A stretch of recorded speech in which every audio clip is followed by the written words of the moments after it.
is under a state of emergency because of scenes like this. Heavy rain and flash flooding unleashing its wrath on homes and businesses, turning some streets into rivers. And the threat is not over yet. Meteorologist Robert Suhr joins me now. And Robert, what are you tracking today? Well, Jenna, it's really more the same. This rinse and repeat forecast that we are seeing. You can really blame our heat dome.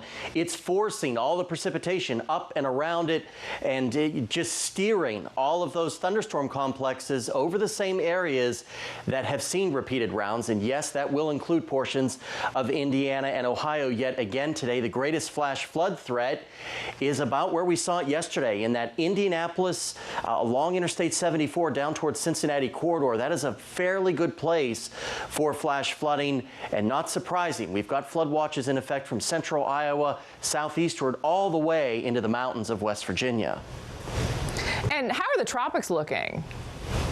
Well, the tropics are starting to wake up, but we are watching two areas way out in the Atlantic. Both of these most likely could be named in the next couple of days, but neither are expected to impact any areas of land.